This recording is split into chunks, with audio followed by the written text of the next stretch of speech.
Sud Radio, la culture dans tous ses états. André Berkoff, Céline Alonso.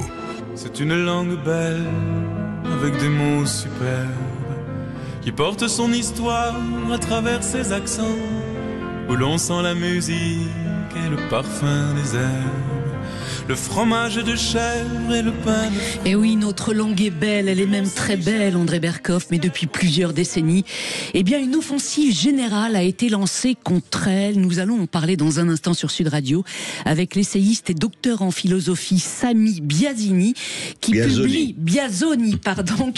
l'encyclopédie. C'est le son qui compte. Exactement, qui publie l'encyclopédie des euphémismes contemporains et autres manipulations militantes de la langue, André, et ce aux éditions du Cerf. Et oui, et quelle est l'ombre, et pas la moindre, qui plane heureusement sur ce livre, c'est évidemment George Orwell. George Orwell, l'inventeur de la novlangue, celui qui a dit, et c'est pas lui qui a dit, c'est Jean Paulhan. Jean Paulhan, autre qu'on connaît plus aujourd'hui, qui est au purgatoire, qui était l'un des anges gardiens de chez Gallimard, et qui a dit, nous sommes dans une époque, il l'a dit il y a 50 ans, où les mots ont changé de sens et les sens de mots. Aujourd'hui, c'est que les mots ont été trahis par les sens et les sens ont été trahis par les mots. Mais par qui? Par tous ces fabricants. Et ces fabricants, et vous en parlez très très bien avec ce collectif de 41 intellectuels que vous avez réunis, Sami Biazoni, pour cette encyclopédie des euphémismes contemporains parue aux éditions du Cerf.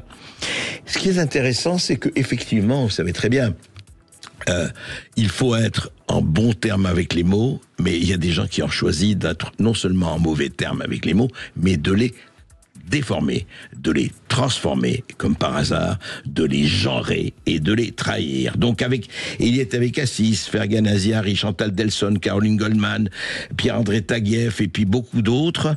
Cette encyclopédie, eh bien, elle fait le bilan. Elle fait le bilan de quelque chose qui est quand même très grave, parce que vous savez très bien que il y a la parole des armes, mais il y a les armes de la parole. Et quand cette parole devient armée, devient déformée, devient effectivement utilisée et manipulée pour une politique et une idéologie précise, ça donne les ravages que l'on sait, notamment le woke, notamment beaucoup d'autres choses, Céline, et on va en parler. Et oui, on va en parler. Alors pourquoi et depuis quand la langue est-elle devenue un champ de bataille idéologique, André Berkoff? Comment comprendre les termes du débat et leurs enjeux? Où va le monde occidental et pourquoi est-il si fragile face à ces évolutions? Eh bien, réponse dans un instant sur Sud Radio avec Sami Biazoni. Sud Radio. Sud Radio, la culture dans tous ses états. André Berkoff, Céline Alonso. Stay woke. What if there was no niggas, only master teacher? I stay woke. What if there was no niggas, only master teachers now? Eh oui, I stay woke, master teach, je suis woke. Cette chanson de la diva américaine Erykah Badu, André a popularisé cette formule et ce en 2008. Et vous, André Berkoff, ça date pas d'hier. Eh oui, et vous, André Berkoff, vous êtes quoi? Ah bah je suis complètement woke. Moi je mange woke, je dors woke, je rêve woke, je cauchemarde woke. Et d'ailleurs je vais vous dire très franchement, moi, je suis un cèdre du Liban. Et si on me refuse ma qualité d'arbre, c'est que vous êtes raciste, que vous êtes discriminatoire et que vous n'aimez pas le genre. Voilà. Continuez, Céline, et vous parlez à un cèdre. Eh oui, bonjour, cher cèdre. Alors, le wokisme, la novlangue, eh bien, nous allons en parler avec Sami Biazoni. Bonjour à vous. Bonjour. Et merci d'être avec nous sur Sud Radio. Alors, vous publiez l'encyclopédie des euphémismes contemporains et autres manipulations militantes aux éditions du Cerf, un livre dans lequel 41 intellectuels prennent la plume donc pour déconstruire ce que le politiquement correct a imposé dans le débat public. Pourquoi ce livre? Parce qu'il y avait, me semblait-il, une forme de nécessité. Puis parce que j'avais entamé le travail avec mon avant-dernier essai, qui était aussi un ouvrage collectif intitulé Malaise dans la langue française. J'ai eu le plaisir, avant qu'il soit cèdre, ouais. Avant qu'il soit cèdre et quand il était encore humain, de venir en parler sur ce plateau. Donc en fait, je m'étais intéressé dans un premier temps à la question de l'inclusion dans la langue et par le biais de ce qu'on appelle la typographie, donc le point médian par exemple, les tirets, les marques, vous voyez, de l'inclusion dans la forme de la langue et aussi de la syntaxe, les accords notamment, la grammaire. Donc ici, c'est finalement une manière de compléter un peu ce travail. Je m'intéresse aux mots, à la sémantique. Et oui, et effectivement, donc depuis plusieurs années, il faut le dire, on assiste à une véritable évolution du militantisme, donc pas seulement dans la rue ni les urnes, mais dans la langue. Comment vous expliquez cette obsession, effectivement, d'agir par les mots plutôt que par les actes ? Alors de deux manières. D'une part, il y a ce qu'on appelle l'indignation de salon. Vous savez, c'est très confortable de s'indigner dans un salon feutré parisien. Sans risque. Voilà, Sans avec risque, très peu de risques. C'est très confortable d'ergoter sur des subtilités de la langue. Finalement, on a l'impression d'être un peu protégé, tout en ayant un confort moral tout à fait certain, puisque effectivement l'effet produit est presque le même que si on s'était engagé physiquement, voire même souvent supérieur, puisque on donne une teinte intellectuelle à la lutte et donc elle nous élève quelque part. Donc ce confort moral, c'est un des aspects. Le deuxième aspect, c'est qu'il faut comprendre que le néoprogressisme et son versant woke, donc son versant radical, est littéraire par essence. Il est né dans le département américain de littérature.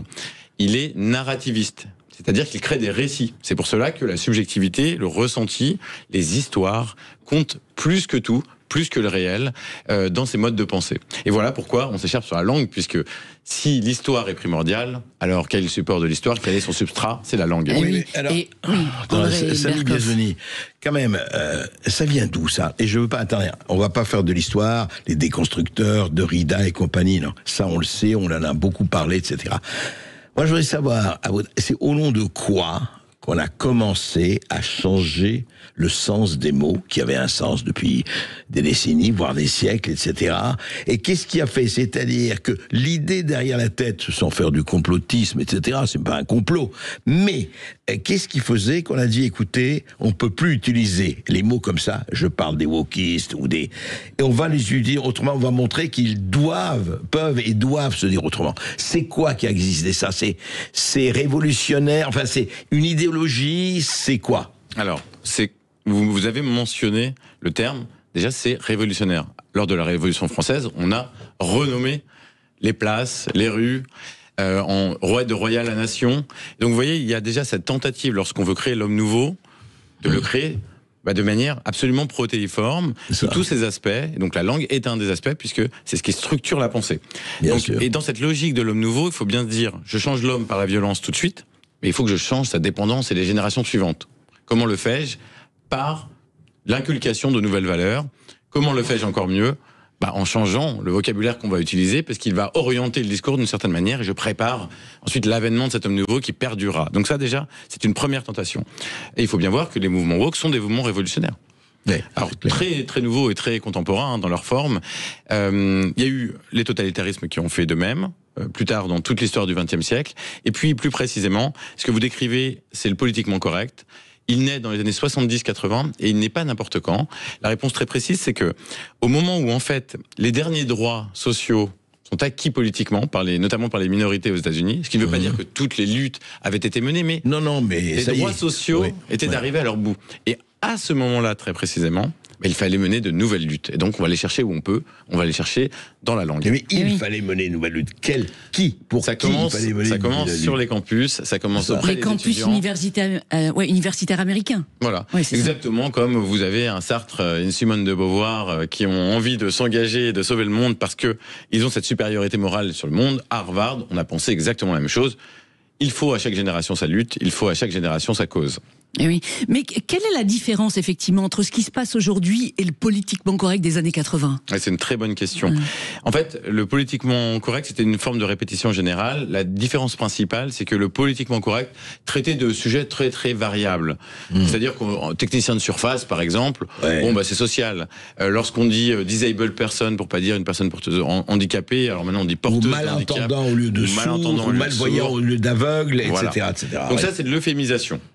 On se dit, on peut probablement moins blesser ceux qui sont moins bien lotis par la vie ou qui souffrent plus. Mais ce qui se joue aujourd'hui, c'est différent. Et c'est pour ça qu'on écrit ce livre. J'aurais pu l'écrire sur le politiquement correct, mais j'aurais analysé les choses différemment. Aujourd'hui, il y a une volonté militante de changer le monde. Lorsqu'on dit technicien de surface, on ne veut pas changer le monde. Bien évidemment, on euphémise. On veut atténuer le mot de femme de ménage qui est pas péjoratif, mais enfin qui renvoie à une diminution sociale, quoi. Voilà. Oui. Et ça s'analyse aussi, hein, quels sont les ressorts de cela. Mais aujourd'hui, c'est différent. On a une accélération relativement récente de l'adoption des termes, dont beaucoup figurent dans cet ouvrage. Donc il se passe quelque chose, et il se passe quelque chose, et ce quelque chose, cette inflexion, elle date d'après les années 2000. Donc on est dans un nouveau moment de cette histoire de manipulation, du changement des mots. Oui, c'est plus des termes à connotation identitaire en quelque sorte. Et en quoi justement Internet a accéléré ce phénomène ? Alors c'est exactement ça. Hein. L'idéologie dont je parle, c'est l'idéologie des identités, des minorités.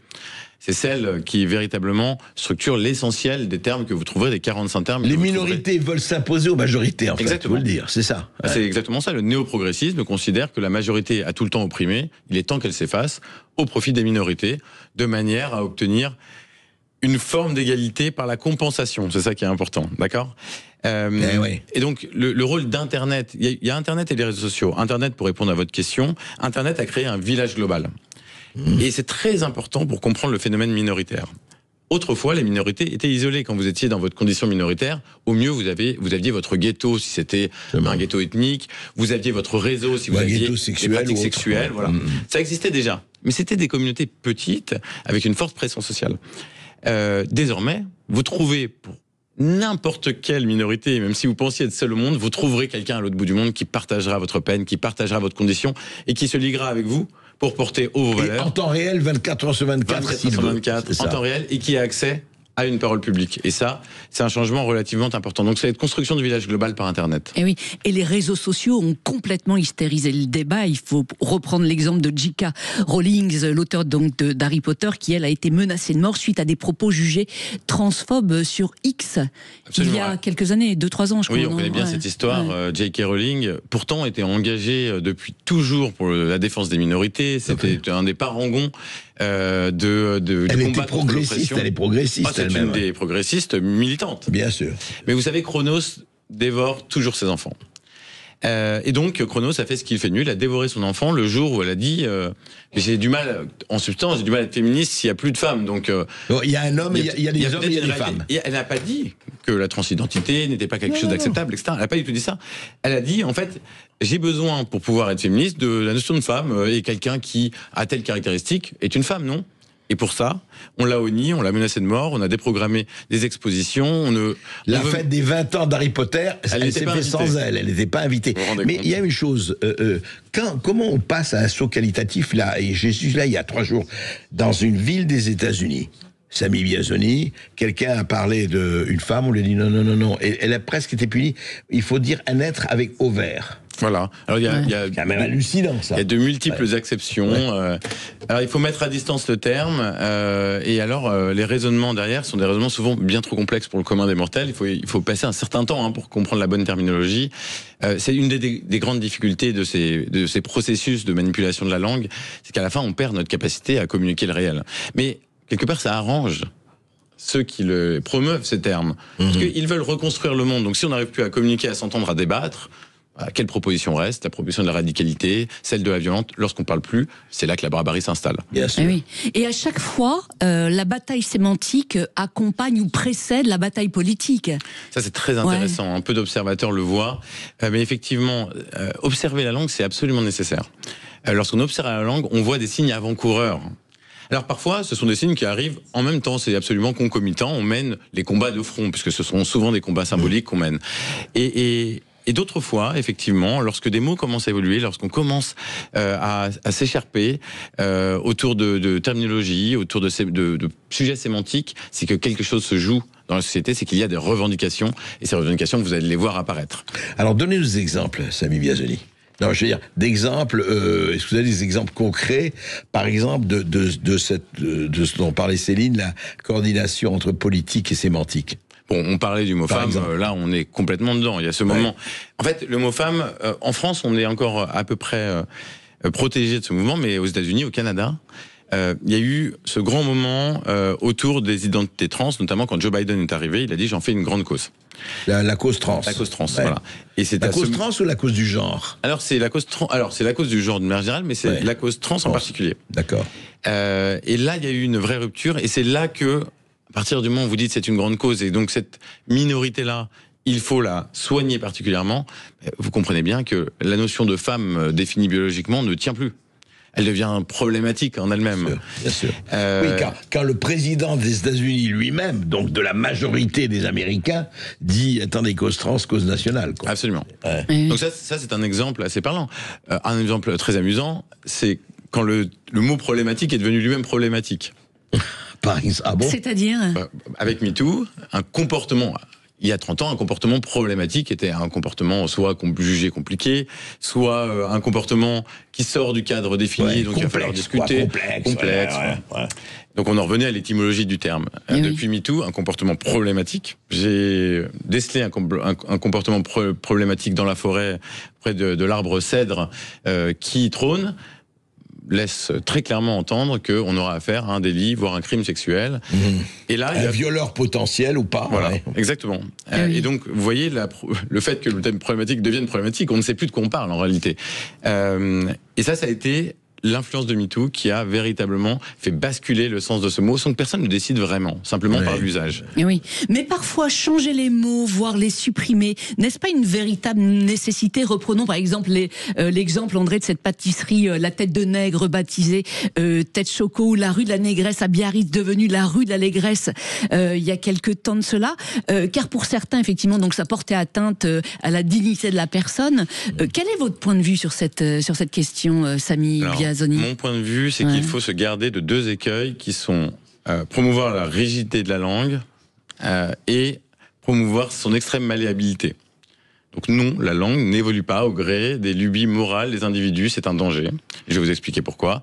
Non, la langue n'est pas figée, donc il faut qu'elle soit permissive aux langues étrangères, à l'argot, aux revendications sociétales, aux évolutions, à la technologie. Il est normal que la langue s'adapte. Une fois qu'on a dit ça, en fait, les questions que vous évoquez, il faut les traiter au cas par cas. Il n'y a pas de réponse. En réalité, le quartier dite de la Négresse à Biarritz, c'était une figure, je crois, qui tenait un établissement, une belle figure historique. On la célébrait. Et c'était pas du tout quelque chose de relatif directement à l'esclavage. Dans d'autres cas, effectivement, il y a un passé esclavagiste, et à ce moment-là, on avise. On conserve, on explique, on retire, on change, tout est possible, mais cela se fait au cas par cas et sans hystérie. Là, ce qui est très compliqué, c'est qu'à chaque fois, de nouveaux militants vont se saisir d'une cause, vont l'amplifier à outrance, vont mettre la pression sur tous les décideurs, et on va prendre des décisions complètement hâtives, parfois contre même ce que veut dire le terme. Mais alors, Samy Biazoni, quand on atteint, oui, ça c'est très bien, et on vous suit là-dessus. Mais quand on atteint quand même, on va donner quelques exemples qui ne sont plus des exemples, qui sont des exemples obsessionnels et j'irais quasi hystériques. Je prends deux exemples. Par exemple, La Belle au bois dormant, quand le prince vient, l'embrasse, et que tous les enfants du monde ont lu depuis là. Ah oui, mais s'il l'embrasse pendant qu'elle dort, c'est qu'il la viole. Et vous avez vu la polémique qu'il y a eu. Je ne parle pas des pièces changées, y compris de Shakespeare. Hein, vous savez tout ça.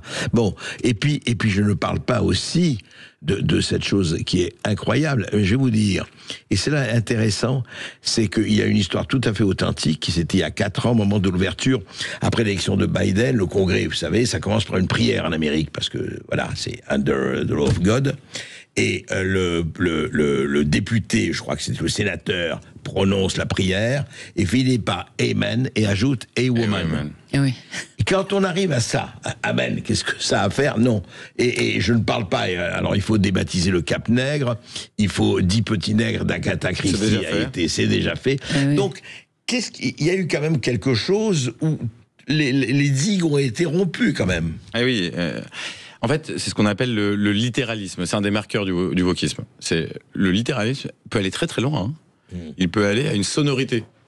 Deux mots ensemble formant une insulte, on ne peut plus prononcer ces mots ensemble. Ah oui, sur les campus américains, vous savez, il y a eu des professeurs qui ont été ennuyés, mis à pied pour avoir dit le Black Friday, le Black Thursday, des professeurs d'histoire et d'économie. Ouais, oui, j'ai dit noir.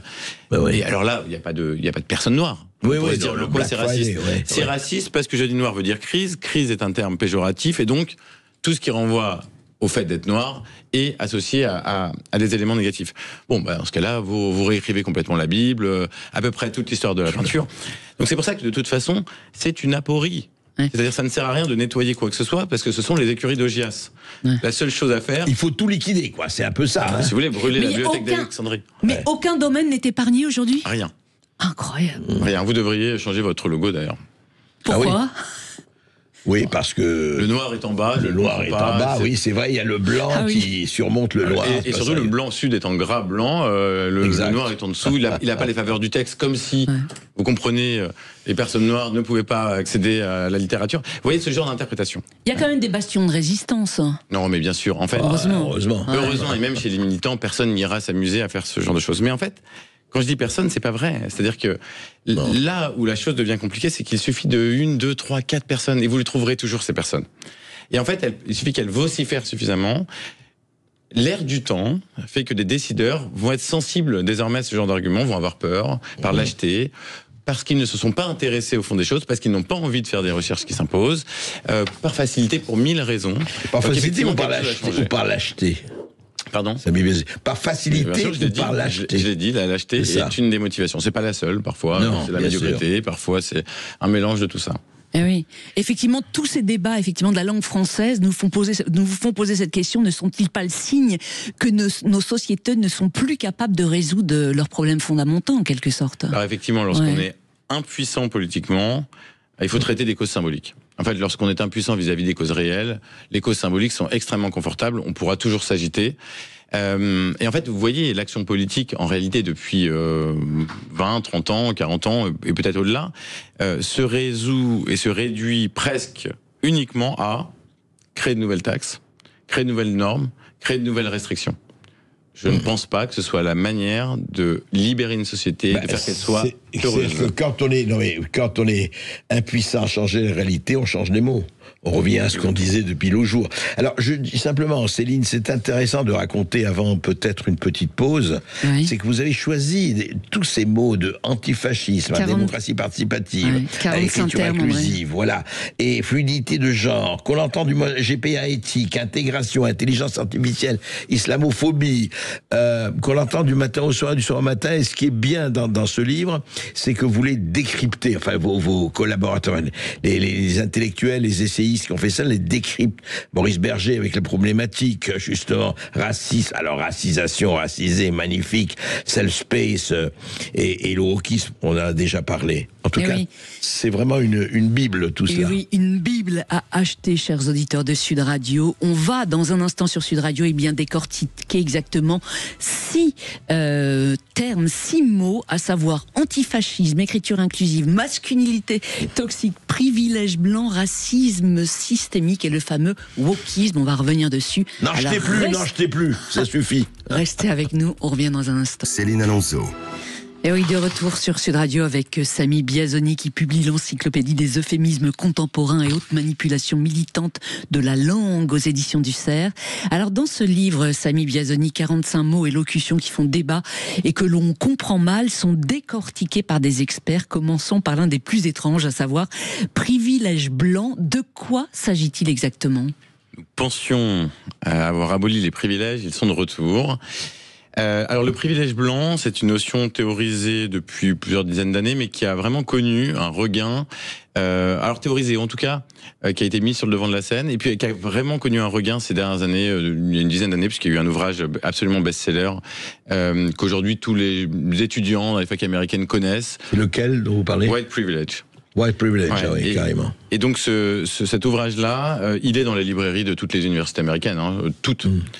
Et là, il stipule une chose relativement simple, il dit, en fait, quand il n'y a plus de racisme apparent dans une société, il y a toujours du racisme, et il y aura toujours du racisme, parce qu'il y a des privilèges, et des privilèges, c'est parce qu'il y a des avantages à avoir une certaine condition. Donc il y a un privilège hétérosexuel. Ou avoir une certaine couleur aussi, oui, donc là, le privilège blanc, c'est les blancs jouissent d'un privilège. Alors le privilège qu'ils ressemblent aux autres, le privilège qu'on les regarde pas, le privilège qu'on les associe pas à.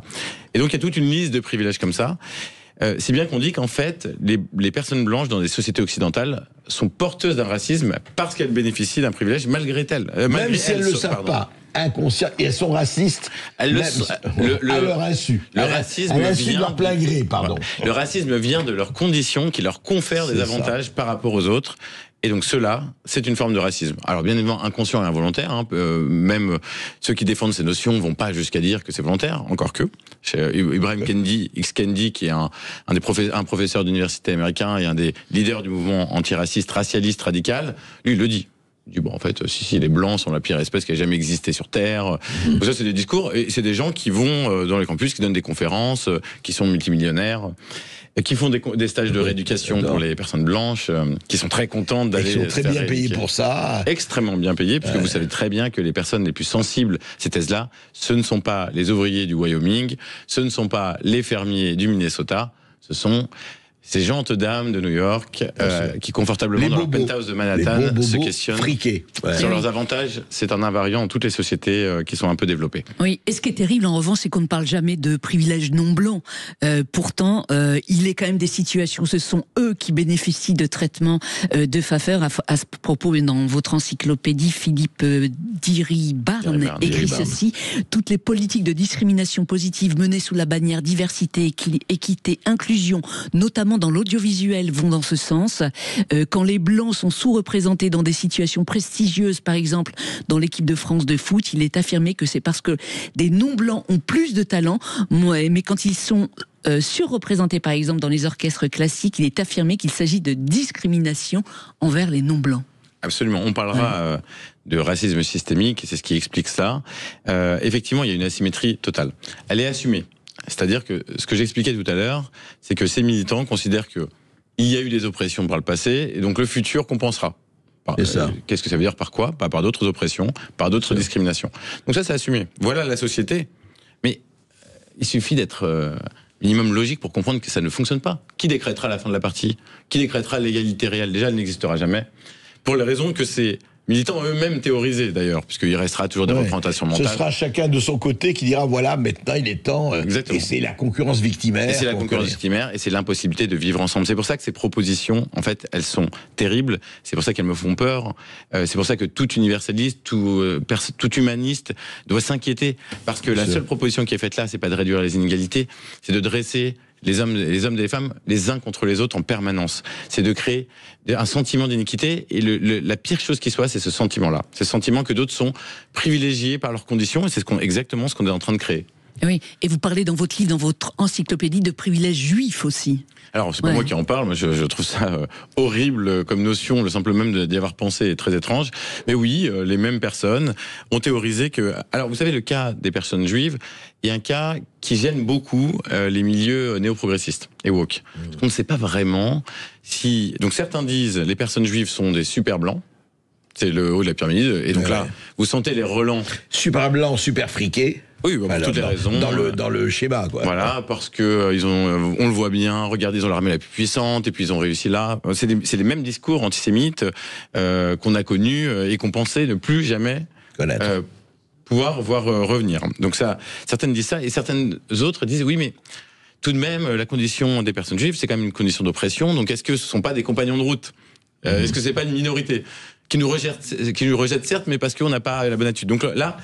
Alors là, vous avez autant de manières d'envisager ce sujet. Et donc, le fameux privilège des Juifs, là, c'est le premier versant que je décrivais en disant, nous, alors les blancs, les personnes blanches bénéficient de certains privilèges par leurs conditions, donc passifs, quand on parle de privilèges. Et les personnes dites juives, elles en ont d'autres. Donc on en revient à cette nouvelle stigmatisation qui est, j'ai pas besoin d'expliquer pourquoi, elle me paraît très dangereuse. Et oui, et en somme, en fait, tout se passe comme si ceux qui se revendiquent antiracistes deviennent eux-mêmes racistes, en fait. C'est un sacré paradoxe.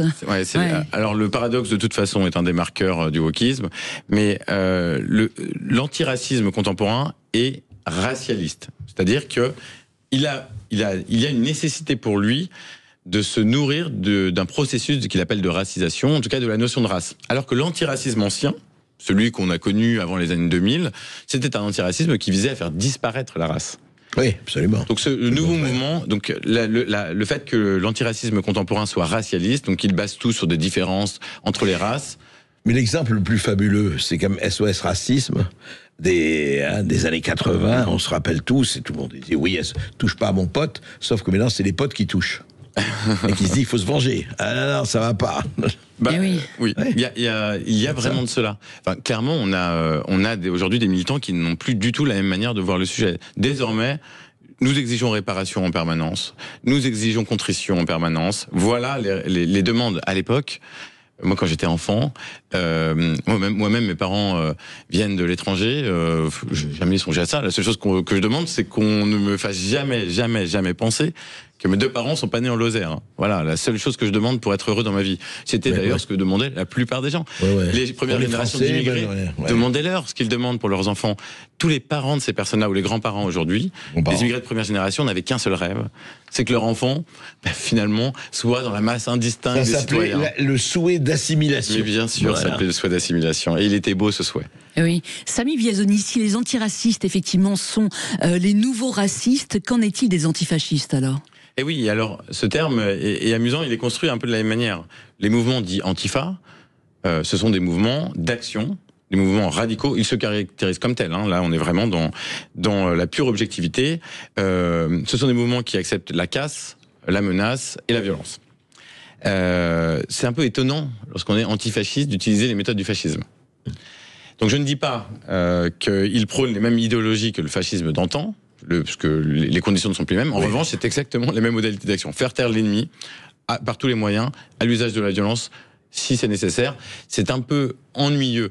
Et en fait, ce terme d'antifascisme, et ça dit aussi autre chose, ça veut dire que l'ennemi des mouvements antifascistes serait le fascisme. C'est-à-dire que toute l'extrême droite est fasciste, toute la droite, même un peu des valeurs, est fasciste. D'ailleurs, la réalité, c'est qu'aujourd'hui, ça a tellement dérivé que tout ce qui est à droite de la France insoumise, c'est du fascisme. Absolument. Non, mais c'est ça. Vous savez, c'était Staline qui disait, bien avant Orwell d'ailleurs, il disait c'est très simple. Vous discutez avec quelqu'un qui n'entend pas vos arguments, traitez-le de fasciste. Et pendant une demi-heure, il va essayer de se défendre en disant mais non, je suis pas fasciste.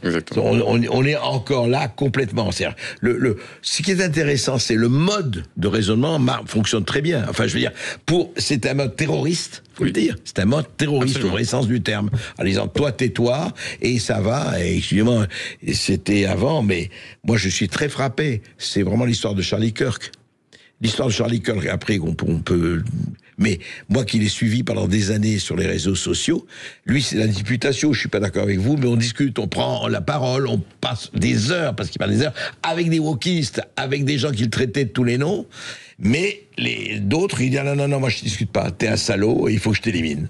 Alors, et ça, c'est vraiment un marqueur d'une idéologie, de cette idéologie progressiste. Les seules personnes qui n'acceptent pas le débat, ou qui acceptent de ne pas accepter le débat, ce sont les personnes qui sont porteuses de ces discours dits de tolérance. Oui, c'est ça. C'est très compliqué d'être tolérant à l'autre lorsqu'on ne l'écoute pas. Ouais. Et donc cette disqualification est un des procédés qui est utilisé. Il est extrêmement dangereux parce qu'il contrevient au principe essentiel de la démocratie. Je ne sais pas, et j'invite nos auditeurs à nous donner leur recette, comment on bâtit une société démocratique avec des personnes qui refusent de discuter. Et quand elles refusent de discuter, parfois, cela mène aux pires extrémités, donc cela mène à la mort d'un homme pour avoir trop parlé et pour avoir mal pensé. C'est ça. Un mot sur l'écriture inclusive, Samy Biazoni. L'est-elle vraiment, cette écriture ? Alors, paradoxe supplémentaire, l'écriture dite inclusive, en réalité, elle se révèle extrêmement excluante. Voilà, voire une écriture d'exclusion. Exactement, à plusieurs titres. On a bien sûr la difficulté d'accession pour ceux qui ont déjà des difficultés de lecture, donc les plus jeunes, les personnes dyslexiques ou dyspraxiques, bon ça, on le sait. Mais de manière plus fine, elle est aussi exclusive. En réalité, elle a des bases instables qui les resteront très longtemps, parce que, en fait, il faut bien comprendre, l'écriture dite inclusive, c'est pas un corpus technique qui se stabilisera un jour. Non. L'écriture dite inclusive doit épouser les revendications morales, qui, elles, ne cesseront jamais d'évoluer. Donc vous aurez une langue sans cesse instable, même si vous arrivez à la stabiliser un temps, elle réévoluera. Quelles sont les seules personnes aptes à pouvoir manipuler une langue qui évolue en permanence? Ce sont les personnes les plus privilégiées. Ce sont les personnes qui ont déjà un bagage intellectuel suffisamment établi, suffisamment lourd, suffisamment précis et riche pour pouvoir se permettre d'aller l'étudier et ensuite d'aller la pratiquer. Et donc en fait, vous avez un élément de marquage extrêmement fort de distance sociale. Et ce n'est pas pour rien que les seules personnes à la pratiquer au quotidien, ce sont des personnes, pour la plupart du temps, extrêmement privilégiées. Oui. Alors il y a un terme, on a encore quelques secondes, André Berkoff, avant la publicité. Un terme effectivement intéressant que vous décryptez dans votre livre, c'est la masculinité toxique. Ce qui est terrifiant, c'est que on ne parle jamais de féminité toxique, et pourtant on aurait des raisons d'en parler. Samy Biazoni. Oui, c'est Noémie Alioua qui traite de ce sujet. Ce qu'il est difficile de considérer, c'est que on a systématiquement des revendications qui sont asymétriques. Donc, quand bien même on serait d'accord avec le fait qu'il y a des inégalités, qu'il y a des phénomènes à changer, personne ne le niera. La question, c'est celle des moyens employés. Si vous créez une inégalité ou une discrimination pour en résoudre une autre, vous finirez simplement avec une autre inégalité, une autre discrimination qui amènera de nouvelles revendications. Donc effectivement, il y a déjà d'une part une forme de malhonnêteté intellectuelle. On masque volontairement une partie de la réalité, puisque effectivement la condition de genre, c'est une condition qui induit des différences. C'est basé sur ça. Et donc ces différences, elles sont porteuses de valeurs positives, mais forcément de valeurs négatives. Il n'y a pas un genre qui serait préservé de toxicité, de difficulté.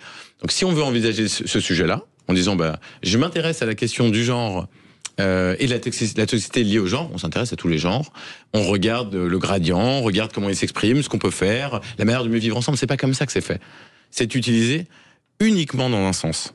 C'est utilisé pour mettre à mal, pour mettre à bas. Eh oui, Samy Biazoni, on va se retrouver dans un instant sur Sud Radio. Le mouvement woke, la dictature de la pensée, le politiquement correct, ces mouvements vont-ils s'amplifier ou disparaître selon vous? Vous nous direz tout dans un instant sur Sud Radio, alors reste avec nous.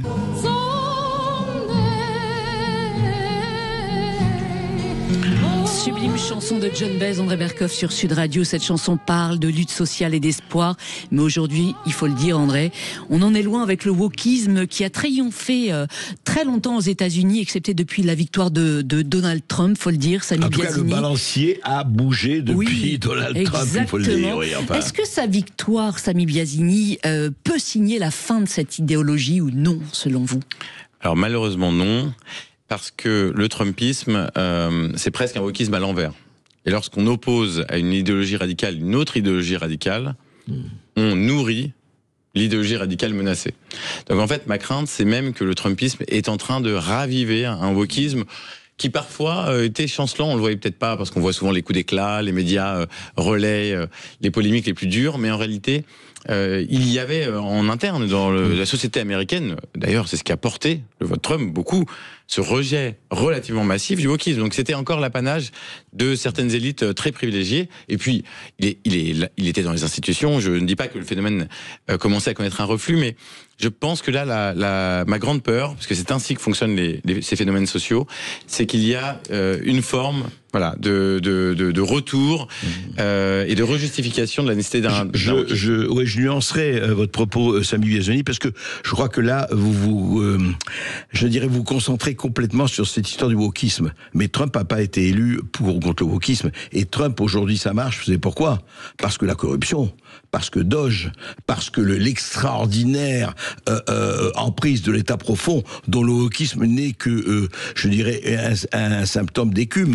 Alors, attention, il faut parler économie et là il faut parler société. C'est là que ça se passe. La question n'étant pas toutes les raisons qui conduisent Trump au pouvoir, j'ai pas répondu de manière holistique. En revanche, simplement sur la question sociétale, il a uniquement sur ce fait-là, il a bénéficié d'un soutien aussi lié au rejet du wokisme. Ça c'est établi, prouvé, très bien analysé quand même. C'est évident. Donc il représentait cette espèce d'alternative au wokisme, mais en fait il utilise certaines des méthodes. Alors, on ne censure pas en démocratie, c'est ainsi. Même lorsque les termes nous agacent, même on ne fait pas cela.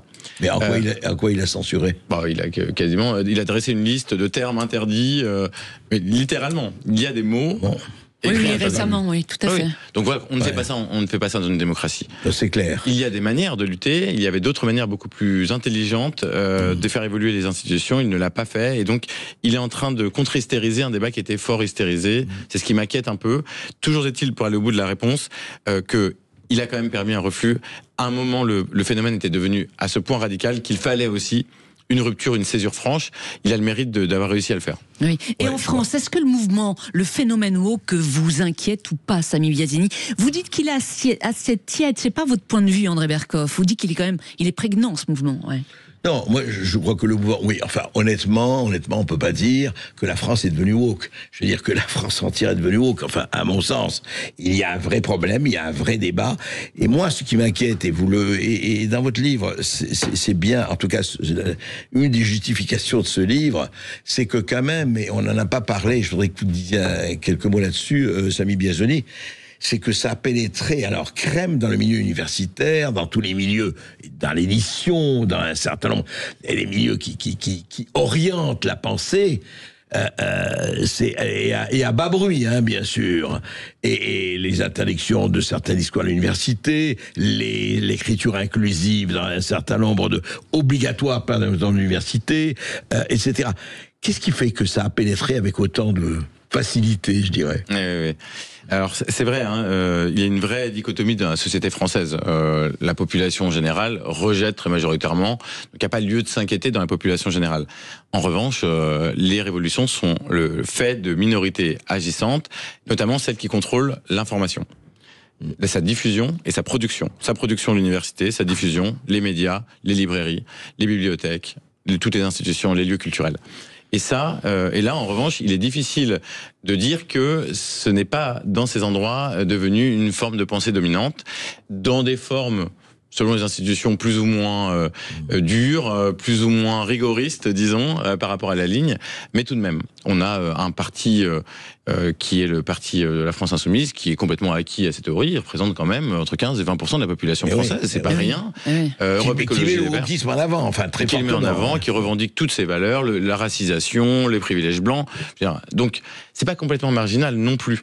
Oui. Mais est-ce que selon vous, ce mouvement risque de gagner du terrain ou de disparaître, comme ont disparu à une époque les 68 arts et autres militants? Alors j'ai l'impression qu'il y a une forme de stabilisation. Il y a des sujets, typiquement l'emploi de l'écriture dite inclusive, qui sont stabilisés, qui sont même plutôt en reflux, notamment dans les entreprises. On a d'autres sujets et des notions qui, elles, sont en développement. Ce qui va être intéressant de voir, c'est qu'en fait, ces notions, elles sont portées par une génération. Et donc, que va devenir la génération Z? Est-ce qu'elle va s'assagir comme les aïeux des années 60, de la génération 68? Est-ce qu'elle va rentrer dans le rang comme toutes les générations avant? Ou est-ce que ça va être une génération engagée parce que c'est un marqueur profond? Et ça, nul ne le sait. C'est clair. Et en tout cas, nul ne le sait, mais je vais vous dire, ce qu'on voudrait vraiment arrêter, c'est cette espèce de, encore une fois, de déformation, de déformation de la réalité. Parce que, en fait, et c'est le sens de votre livre, et c'est le sens de ce livre collectif, c'est qu'au fond, ce narratif veut se substituer au réel. Peu importe le réel, ce qui compte, c'est ma perception de réel, et si vous n'êtes pas content, ça ira mal pour vous. Les trois dangers majeurs de ce mouvement, c'est le recours à la violence et l'acceptation de la radicalité. Ça, c'est vraiment un moment, il faut que, ensemble, on dise non. On n'a pas construit, on n'est pas arrivé là pour accepter le retour de la violence. Et ça a existé par le passé. Le second, c'est la narrativité, c'est le fait de pouvoir construire des récits à l'envie. Le troisième, c'est ce que j'expliquais tout à l'heure, c'est la littéralité, c'est tout prendre au sens premier. C'est-à-dire que effectivement, même une œuvre de fiction doit être conforme d'un point de vue moral. La vertu de l'art, c'est justement d'explorer les marges, de les dépasser, de choquer. Sinon, nous deviendrons des monstres. Tout à fait. Par-delà le bien et le mal, comme disait un certain Nietzsche. Samy Biazoni, merci d'être venu sur Sud Radio. Je rappelle que votre encyclopédie des euphémismes contemporains est parue aux éditions du Cerf. Tout de suite, vous retrouvez Brigitte Lahaie sur Sud Radio.